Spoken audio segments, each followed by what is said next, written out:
We lost INS कुकरी। माहौल बिगड़ने लगा तो मेरे फादर लॉ बताते थे भुट्टो फैमिली ने कहा कि वो उनके क्लिनिक की रक्षा करेंगे।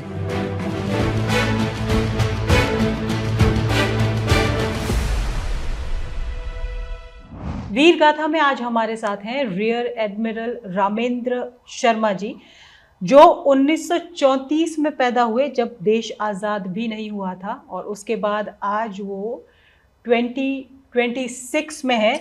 और अभी कुछ ही दिन पहले या कल ही या परसों ही उन्होंने अपना बर्थडे भी सेलिब्रेट किया है।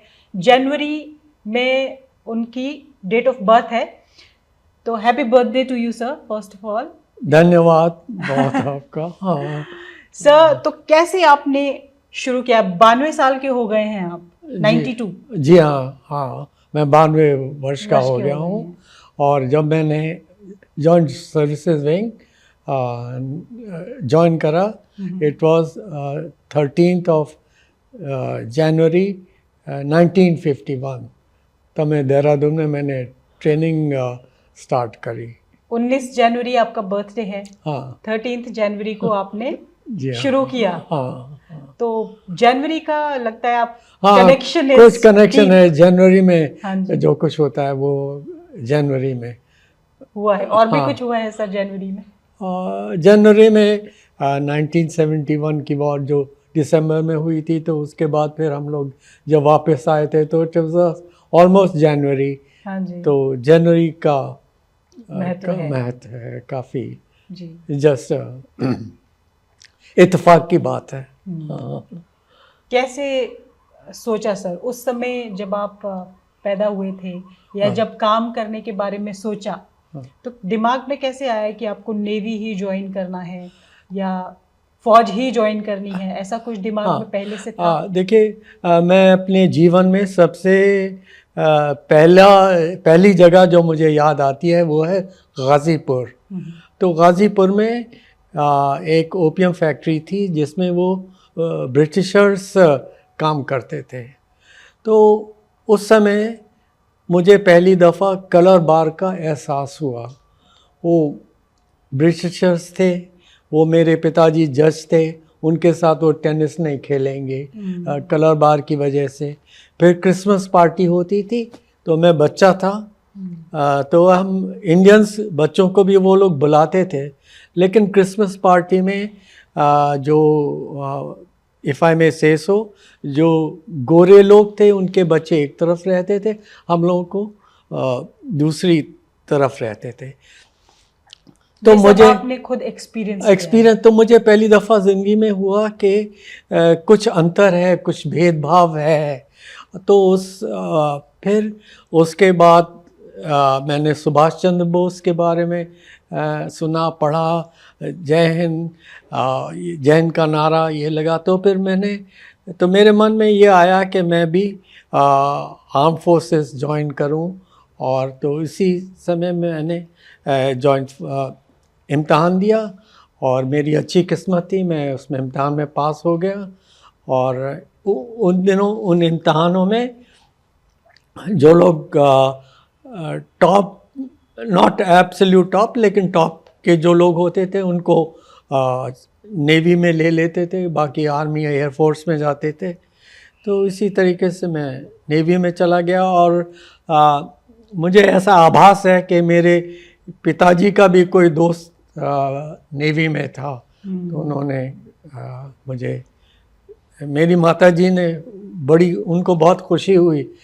अक्सर तो माताएं चाहती हैं कि बेटे फ़ौज में ना जाएं और ये हो, लेकिन मेरी माताजी ने मुझे प्रेरित किया और इसी तरीके से मैं नेवी में चला गया।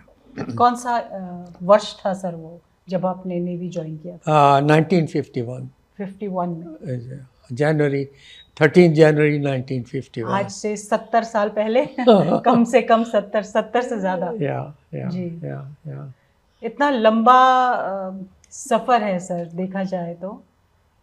आज़ादी से पहले पैदा हुए, पार्टीशन आपने देखा, उसके बाद भारत को तरक्की करते हुए देखा, तब की फ़ौज में अब की फ़ौज में पता नहीं कितना डिफरेंस है। बहुत अंतर है, बहुत अंतर है। बहुत अंतर है। अब तो टेक्नोलॉजी इतनी हो गई है और लेकिन बेसिक चीज़ें हमेशा वही रहती हैं। हिम्मत होनी चाहिए, अपने आप को ट्रेन वेल करना चाहिए और सबों के साथ मिलकर के काम करना चाहिए। तो दो basic things they always remain the same, only in certain ways it changes. और हम लोग ने जब ज्वाइन करा तब इतने पढ़े लिखे नहीं थे, इतनी टेक्नोलॉजी के बारे में नहीं मालूम था। लेकिन मुझे लगता है कि आजकल के बच्चे जो हैं वो हम लोग से ज़्यादा स्मार्ट हैं। हालांकि लोग समझते हैं कि हम ही लोग चुने दिगरे नेस था, हमारा जैसा कोई नहीं। लेकिन मैं समझता हूँ कि आजकल के बच्चे जो हैं वो हम लोग से ज़्यादा अवेयर हैं, टेक्नोलॉजी के बारे में जानते हैं। हाँ। और जैसे मेरे बच्चे कभी कभी कहते हैं कि dad you were born in British India, we are born in free India. बच्चों के बच्चे तो जेन जी के बारे में सुना है सर आपने? जेन जी? हाँ, या जेन जी। Have you heard about it, sir? हाँ, थोड़ा सुना है। सुना तो जेन जी के बारे में क्या सोचते हैं आप? मैं तो ये सोचता हूँ कि change is a way of life. I mean, it's a part of life. Things keep changing. I think in certain ways I'm different to my father. My children are different to me, and their children will be different. But all one hopes is this, that the change is for the better, and change is good for society. That's what. But change will always be there. You can never stop change. Sir आप मुझे बता रहे थे कि 3 लड़ाइयाँ जो major थी वो आपके रहते रहते हुई जब आप फौज में थे। जी 62, 65, 71। जी। इन युद्धों में आपका क्या रोल था? देखिए, पहले 2 में तो मैं जहाज़ों पर नहीं था, बेस में था। तो बेस से जो सपोर्ट करनी होती है वो उसमें हम लोगों का रोल था। But then all of us are trained for ultimately for preparing for war. But 71 में I had active role. I was in the Western Fleet. I was with the fleet commander, Rear Admiral E.C. Kuruvilla, and I was, shall I say, eyewitness, or I was absolutely in touch with whatever was happening. मतलब पाकिस्तान की तरफ western side पे तैनात थे। हाँ। और क्या नाम था आपके शिप का सर? हम फ्लैग शिप था INS मैसूर। INS मैसूर पे थे। जी हाँ जी। कितने आप लोग, एक फ्लीट था पूरा सर? मैसूर और भी जहाज थे, मैसूर के साथ और भी जहाज थे। उधर कुकरी भी था। उसके जो कैप्टन थे, कैप्टन एम मुल्ला, वो मेरे ट्रेनिंग ऑफिसर रहे थे देहरादून में। और ऐसे मैं बहुत ही लकी हूँ कि मेरे ट्रेनिंग ऑफिसर्स बहुत ही फाइन ऑफिसर थे। जैसे Mulla, then there was General Krishna Rao who became chief of army, and then also he was governor of Kashmir at one time. So I was very, very lucky that I received training and inspiration from them. तो 1971 में जब आपको western front पे लगाया गया था, तैनात किया गया था, तो उस समय आपका क्या रोल रहा सर? क्या किया था, क्या टास्क था जो आपको करना था, और क्या तारीखें थी वो, अगर आपको याद हो तो? ऐसा तो first of all it was के to detect the enemy and attack them and hit them where it hurts them the most. That is what the main task was. And those days Hindi उन दिनों में मतलब इतनी drones नहीं थे, और जैसी आज किस्म तरह तरह की मिसाइल्स होती हैं इतनी वो नहीं थी. Missiles were there, but the range was not that much and speed was. So it was also to detect them, to to find, उनको ढूंढे हम पहले और वो हमको ना ढूंढ पाए, ऐसा, that is what the main M was. तो ढूंढ कर अटैक करना था। हाँ, ढूंढ करके अटैक करना था। और लेकिन हमको ये तो मालूम था कि कराची की पोजीशन क्या है, हाँ, तो उसको ऐसे ढूंढना इतना ज़रूरी नहीं था जितना उसके कराची के पास पहुंचने का था। उनको बिना हमारा पता लगे कि they should not be able to detect it, so we should go ऐसे साइलेंटली हम लोग अनडिटेक्टेड वहाँ पर पहुँच जाए। तो पहुँचे आप सर? हाँ, हम लोग पहुँचे। फिर जो मिसाइल्स बोट्स थी उनको और आगे जाने दिया, और मिसाइल बोट्स ने पाकिस्तान के ऊपर उनके जहाज़ डुबोए, उनके ऑयल इंस्टॉलेशंस, इन सब को अटैक करा। ऑपरेशन ट्राइडेंट के बारे में हमें बताइए सर। ऑपरेशन ट्राइडेंट एक मेजर ऑपरेशन था उस समय इंडियन नेवी का। मतलब 3 शिप्स जो उनके थे, 3 vessels, 3 vessels, they destroyed it, और उसके बाद कराची को भी तहस नहस कर दिया था। So मतलब it was we fired at them, we detected, and we were able to hit them. They did not know. First they thought के attack was coming from the air. They thought के air attack हो रहा है. But later on they realized that it wasn't air attack. It was attack from the ships. And कोई उस समय कैसा माहौल था शिप के अंदर सर? कुछ याद होगा आपको? क्या बातचीत हुई आपकी बाकी अफसरों के साथ जब वो आपको ऑपरेशन पे भेजा गया था, जब आप लोगों को कहा गया था कि जाओ और मारो? हाँ, नहीं, सबसे पहला दिन तो ये है कि पहला दिन हमको बड़ा लंबा लगा। हाँ, because you know that was the first day at sea before the war started, and you know at that time you think कि maybe you'll detect them and you'll attack them next moment, and then you also so तो पहला दिन बड़ा फिर उसके बाद धीरे धीरे आदत हो गई. It was all normal days and you went to your place of duty and you stayed there and फिर आसानी से डिटेक्ट नहीं कर पाए थे. बहुत जल्दी नहीं कर पाए थे. हाँ. कितना वक्त लगा होगा सर, याद है आपको?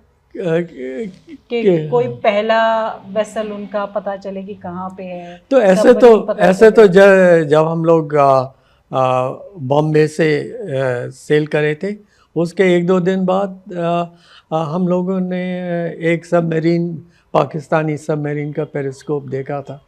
फिर कुछ दिनों के बाद उनके एयरक्राफ्ट भी हमारे फ्लीट के ऊपर आ गए थे. तो फ्लीट को हम लोगों ने डिवाइड करके डिफरेंट डायरेक्शन में जाना शुरू करा. सो पाकिस्तानी एयरक्राफ्ट लॉस्ट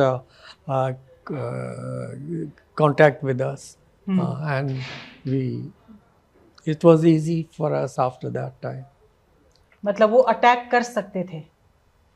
हाँ, उस समय अटैक कर सकते थे, but then war had not been declared at that time, so they did not, and neither did we. We could have also attacked them, but so it was. But it's that both sides were able to, before the war started, able to detect each other, I think. तो ऐसा क्या हुआ sir, Hindi में बताइएगा जी. ऐसा क्या हुआ कि पाकिस्तान को अचानक इतने लॉसेस हो गए? इंडियन नेवी ने ऐसा क्या कर दिया था? There's a thing sort of surprise. We surprised them.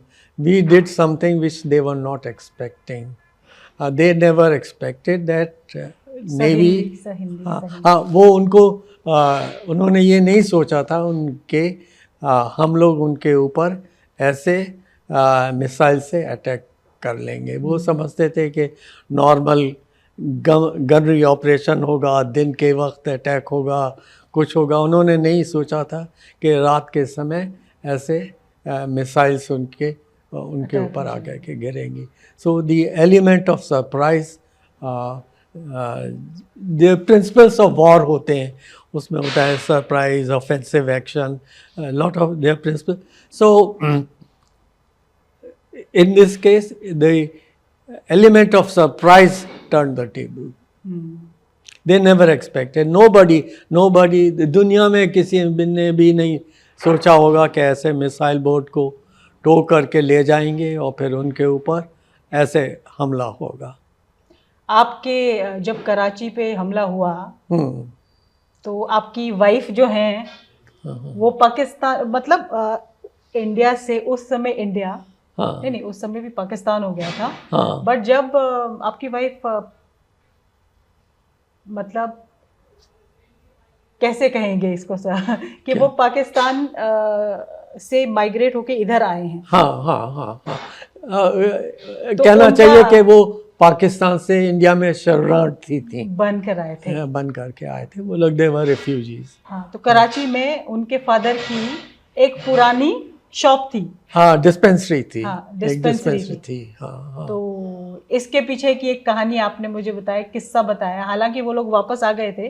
पर वो था तो जो हम लोगों ने अटैक करा, उस अटैक में जो मेरे फादर इन लॉ की डिस्पेंसरी, पुरानी डिस्पेंसरी थी, उसको भी कुछ नुकसान तो पहुंचा ही होगा. तो जब हम लोग वापस आए तो मुझे मतलब मेरे फादर इन लॉ को खुशी हुई कि मैं ज़िंदा वापस आया होगा. लेकिन उनको ये भी मुझे लगता है, उन्होंने कभी कहा नहीं, मुझे लगता है कि उनको ये भी दुख हुआ कि वो कराची बहुत पसंद करते थे, लारकाना बहुत पसंद करते थे, कि कराची जैसे शहर में कुछ उनके रिश्तेदार ने कुछ नुकसान पहुंचाया. तो but these are, she must be having mixed feelings, but then this is a जिंदगी का, जिंदगी में ऐसे होते हैं. कोई इसके बारे में क्या कहा, कुछ कहा नहीं? नहीं, कुछ नहीं कहा. हाउ डिड यू रियलाइज, आपको कैसे लगा सर कि हो सकता है उनको बुरा लगा हो? मुझे, मतलब आई टोल्ड हिम, मुझे ऐसा लगा कि मैंने ये सोचा कि अगर मैं उनकी जगह होता तो मुझे भी कुछ लगता, बुरा लगता. हाँ, ऐसे मतलब ये स्वाभाविक है. हाँ, कि कुछ लगा हो तो मुझे भी लगा, उनको लगा होगा. लेकिन उन्होंने कभी भी मुझसे इसके बारे में, ना मैंने उनसे जिक्र करा, ना उन्होंने जिक्र करा. लेकिन वो मुझे कहानी बताते थे कि कैसे वो भुट्टो फैमिली के साथ उनको ट्रीटमेंट करते थे. और भुट्टो फैमिली ने उनसे कहा भी कि वो लोग पाकिस्तान में रहे हैं, लेकिन उनको यही अच्छा लगा फैमिली वेल की हिफाजत के लिए कि वो लोग हिंदुस्तान वापस आ जाए. तो आपने बताया आपका फ्लीट का पार्ट INS खुकरी भी था. हाँ. तो I think we lost that vessel in that. हाँ, वी लॉस्ट INS खुकरी. उसके कमांडिंग ऑफिसर थे कैप्टन मुल्ला, उसके कमांडिंग ऑफिसर थे. And was a very fine officer. वो मेरे ट्रेनिंग ऑफिसर भी रहे थे. और मैं उनसे मिला भी था जब फ्लीट बॉम्बे से सेल करने वाला था. उसके एक दिन पहले मैं गया था INS खुकरी में मिलने. एडमिरल कुरुविला साहब जो थे, उन्होंने मुझे निर्देश दिया था कि जो छोटे शिप्स हैं जैसे INS खुकरी, कुठार और दूसरे शिप्स हैं, मैं उन पर धीरे धीरे जाऊं, उनसे बात करूं और उनका हौसला बढ़ाने के लिए. तो मैं INS खुकरी में भी गया था और उनसे मिला था. और वो तो मेरे पुराने ट्रेनिंग ऑफिसर भी रहे थे. सर, एक आपने बताया कि आपके फ्रेंड्स आपका थोड़ा सा मजाक उड़ाया करते थे कि भाई आप वेजिटेरियन हो, लेकिन क्या था सर वो? वो ये था कि मुझे लगा कि मैंने एक पाकिस्तानी सबमरीन की पेरिस्कोप को देखा है. हाँ. और शाम का समय था. नॉर्मली सबमरीन शाम के समय अपना पेरिस्कोप वगैरह ऊपर करती हैं, तो मुझे लगा तो वो सब कहने लगे कि नहीं नहीं नहीं रमेन, तुम वेजिटेरियन हो, तुम ये फिशी स्टोरी मत बताया करो। तो ऐसे उन्होंने विश्वास नहीं किया, आपने देखा? हाँ हाँ, नहीं उन्होंने विश्वास करा, but then you know they just rejected it. not rejected it, but then you know there was nothing, war had not started, so they submarine couldn't fire at us and we couldn't fire at them. So this is how it is. I mean, I think it's just a sense of humor and 1979 में आपने मुझे बताया, 79 में आप US गए थे किसी course के लिए, जहाँ पे एक पाकिस्तानी ऑफिसर भी था। हाँ जी हाँ, एक पाकिस्तानी ऑफिसर था, उनका नाम है कैप्टन अर्ल आलम, वो थे। हाँ, वो लखनऊ से थे, मैं भी लखनऊ से हूँ। और वो जब पार्टीशन के पहले हमारा उनका घर एक विदिन 1 किलोमीटर होगा। अच्छा। हाँ। लेकिन हम एक दूसरे को जानते नहीं थे। कराची? हाँ, कराची था या कोई और जगह थी सर, जहाँ आप लोगों का घर आसपास? नहीं, लखनऊ में। अच्छा, लखनऊ में वो कैप्टन अर्ल आलम, उधर एक जगह है लखनऊ में, उसका नाम तो मुझे ठीक से याद नहीं है। मकबरा, उस मोहल्ले का नाम मकबरा है। मकबरे में, तो वो भी मकबरे में रहते थे। तो ये वाज फाइन। ऐसे इस वहीं पर हम लोगों को पता लगा कि वो लखनऊ से हैं और मैं भी लखनऊ से हूँ।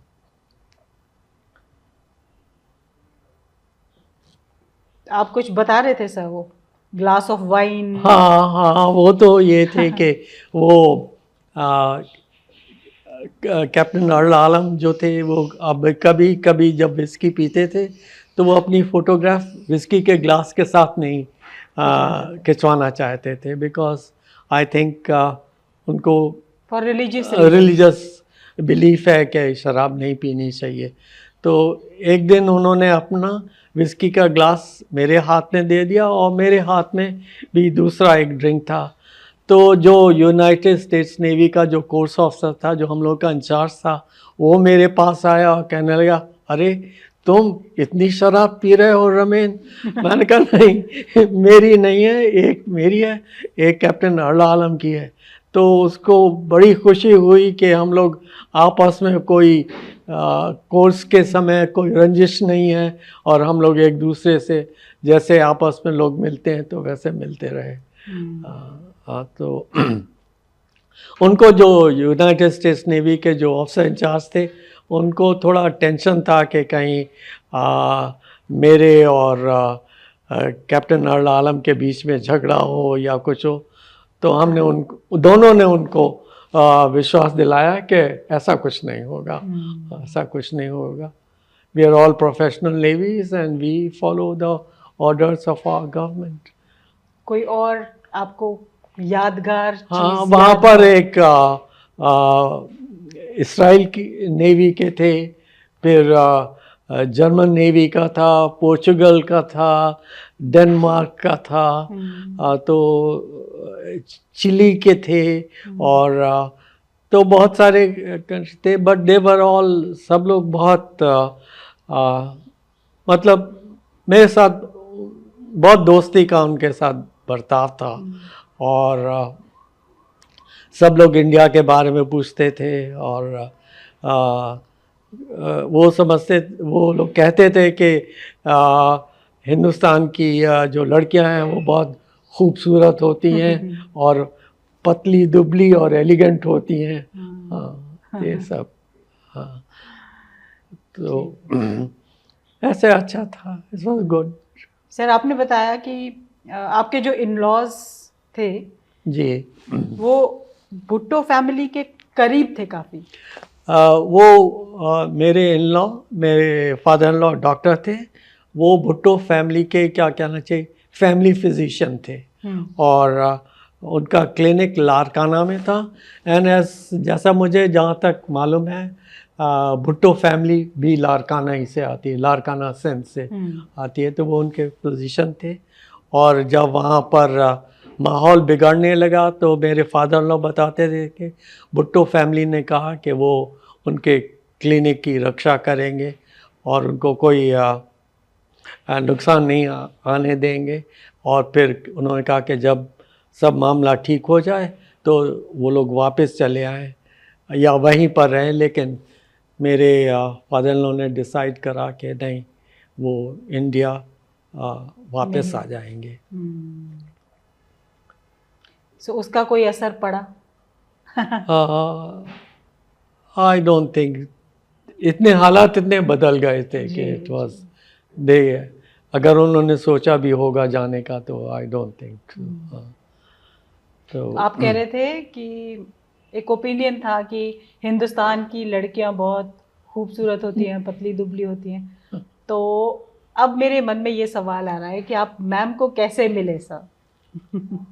ऐसे ही मैं टेनिस खेलने जाता था और मैडम भी अपने ब्रदर इन लॉ के साथ, इनके ब्रदर इन लॉ भी टेनिस खेलते थे, हम लोग टेनिस खेलते थे, वो क्लब में उनके साथ आती थी, तो ऐसे ही तो वहीं पर मुलाकात हुई।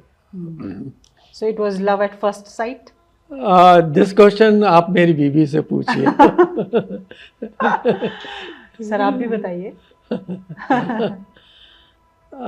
Yes, not the first sight, but maybe the second sight. Okay, so मतलब आप दोनों ने डिसाइड किया कि हम लोग शादी करेंगे? मेरी वाइफ ने पहले डिसाइड करा। ओके ओके, सो कब आपने शादी की सर? 1964 में। और तब से अब तक how is it going? Yes, fine. It's fine. It's good. It's been, but sometimes feels like yesterday.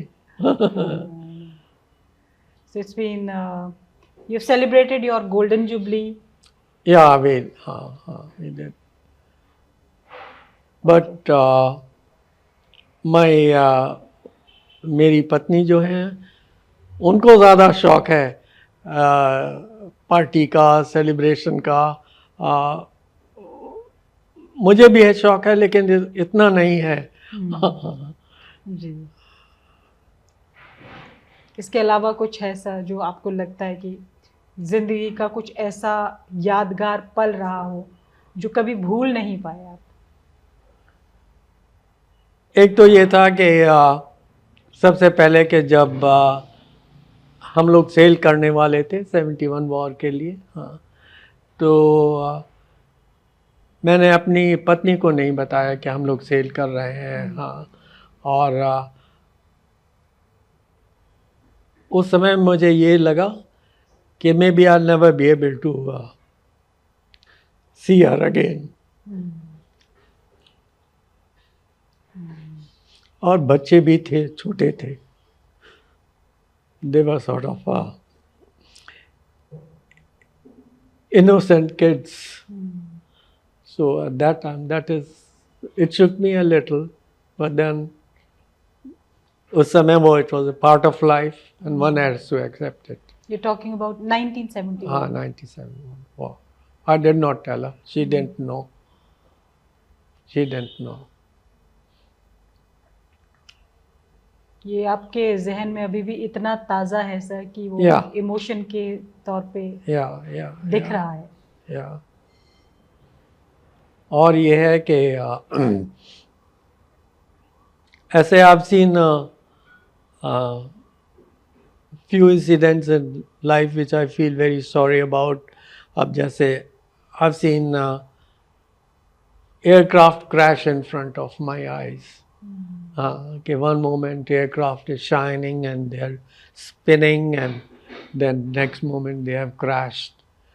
ये कौन सा एयरक्राफ्ट था सर? ये एक एयर शो में था, एयरफोर्स का एनुअल होता है, ये पालम में था जी। तो one of the aircraft while spinning this but तो उस समय ये हुआ। फिर देन मेरे इंस्ट्रक्टर कुछ, हाँ, जिन्होंने मुझे सिखाया, जिन्होंने मुझे बड़ा करा, they passed away, so one felt bad, but दुख सुख तो लाइफ का पार्ट है। हाँ, जी। बट सबसे बुरा मुझे ये लगता है कि हम लोगों के पास सब कुछ है हिंदुस्तान में, हाँ, क्या नहीं है, हाँ, हम लोग खाना उगा सकते हैं, हम लोग फूल उगाते हैं, हम लोग फल उगाते हैं, सब कुछ है हम लोगों के पास, फिर भी हम लोग कुछ भी नहीं है टाइम्स आई फील के क्यों इतने हम लोगों के यहाँ गंदगी हो, हाँ, क्यों इसलिए गंदगी हो, फिर ऐसे लैक ऑफ सिविक सेंस, कैसे हम लोग अपनी कार कहीं बीच में पार्क कर देंगे एम्बुलेंस के सामने, ये सब चीज़ें, तो दिस इज सब कुछ होते हुए भी फिर ऐसे होता है, तो ये से बड़ा अफसोस होता है कि एनी मैसेज सर, जो जैसे आप बता रहे हैं ये चीज़ें नहीं होनी चाहिए, हाँ, तो एक वेटरन की तरफ से कोई ऐसा मैसेज आप देना चाहेंगे लोगों को? वो मैसेज यही है कि हम लोग बहुत कुछ कर सकते हैं जो हमारे हाथ में है और हमें आपको युद्ध में भी नहीं जाना है, हाँ, उनको युद्ध में भी नहीं जाना, लड़ाई में नहीं जाना, हाँ, एटलीस्ट ये कर सकते हैं। हाँ, कुछ कर सकते हैं, मतलब कोई रीज़न नहीं है कि हम लोग ऐसे ही पेपर कप में चाय पिए तो वहाँ पे कूड़ादान है उसमें रख सकते हैं, नहीं, we'll just throw it and we'll not. और फिर मुझे लगता है कि आजकल थोड़ा गुस्सा बढ़ गया, हाँ, रोज़ अखबार में आप पढ़िए कि रोड रेज है, ये वो है, लेकिन एक बात भी अच्छी है कि आजकल मुझे लगता है कि जितनी लड़कियां हैं they are smarter, they are more dependent and they are बेटी पढ़ाओ और बेटी बचाओ, मेरे ख्याल से सक्सेस हो रही है, हाँ, it is good, it is good. ये आपको अच्छा लगता है? हाँ, मुझे अच्छा लगता है या और फिर मुझे लगता है दहेज की प्रथा भी कम हो गई है पहले से, अच्छा है, good. Any concluding words sir, किन बातों पे आप ख़त्म करना चाहेंगे इंटरव्यू को? यही हम लोग हिंदुस्तान तरक्की करे, हम लोग आपस में मिल कर के एक दूसरे के साथ रहें और पॉपुलेशन पे भी कंट्रोल करना ज़रूरी है।